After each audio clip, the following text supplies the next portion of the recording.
What's up, guys? Blade Master here, bringing you a kind of different series. Hopefully, this will be a series. It's a different video, that's for sure.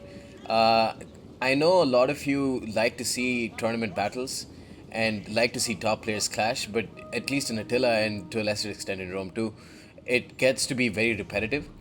And you don't want to miss, on the other hand, you don't want to miss the top moments and the best moves that these top players make, simply because the majority of the battles they play are so repetitive.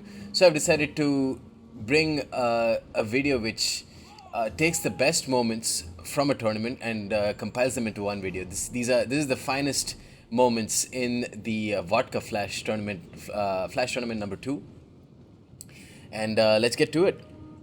Another great moment in the VODCA Flash is here. This is round 4. This is the round 4 match between Silverwind and Hamilcar Barca.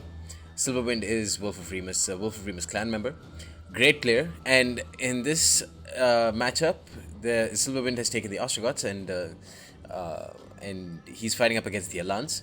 Now, the situation here is that there's the bane of all Lancer cavalry, which is the Slinger unit, is standing in the way of this Germanic Lancer and some really delicious Germanic archers, or getting a clean charge on this Sarmatian Cataphract for the Alans. So what would almost always happen is this Lancer will charge in, it'll get stuck here, and then the Sarmatian Cataphract will charge in, which is exactly what Hamilcar Barca wants, and that's why he's kept his Sarmatian Cataphracts here.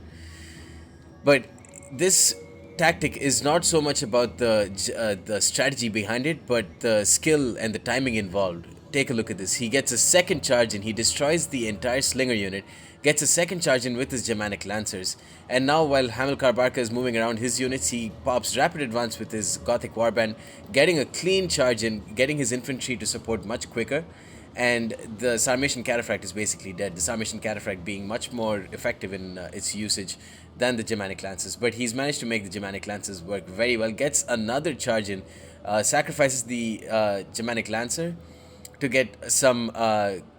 Look at that! That's a great bit of damage on Elite Gathersai warriors.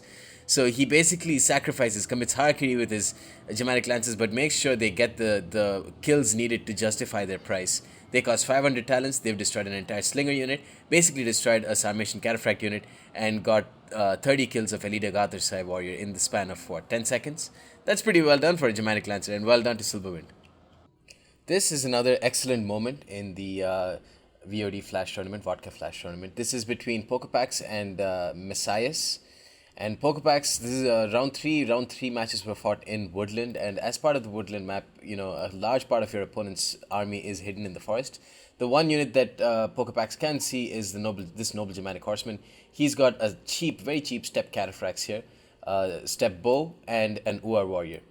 The only way to make Huns work in this game, especially when you in multiplayer, especially when you have cheap shock cavalry like step cataphracts, is to somehow hold the enemy's much stronger cavalry most of the time through any means necessary, and then get your Uar warriors to charge in, get a clean charge into the cavalry, and then use their superior melee damage to win you the cavalry engagement.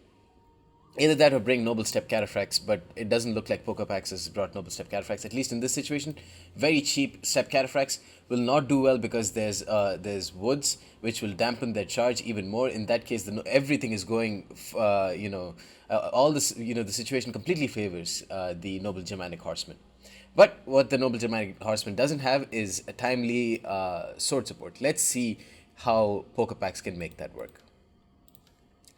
We see before this, Pokepax noticed the Noble Germanic Horseman, decided to move away his step cataphracts, and now he's pulling back. Doesn't seem like anything's going on now. Again, he's feinting a charge, moving back, bringing his step bows, and these are very, very cheap archers, only 100 talents. And let's take a look at what he does with the step bows. He catches the two Noble Germanic Horsemen with this one step bow, pulls away his step cataphracts right at the last second. And now these two Noble Germanic Horsemen are stuck. It gives his Step Cataphracts a clean charge. These are very cheap units, mind you. There's a 250 talent differential in price between the two. And take a look at the kills they're getting.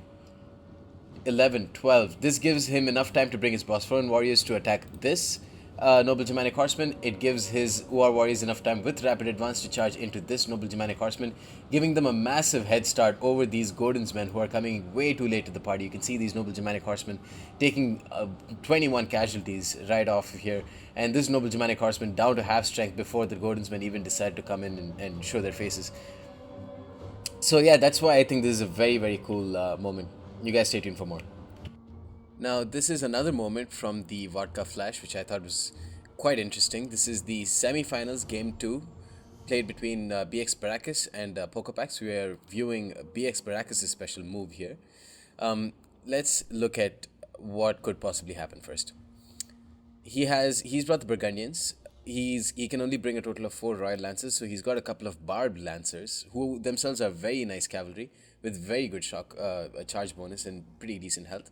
600 talents though, not nearly as cost effective as Royal Lancers, but you can make them work. He's got a pike line, he's got hurlers up in front, and he's got Germanic archers here with a bit of space.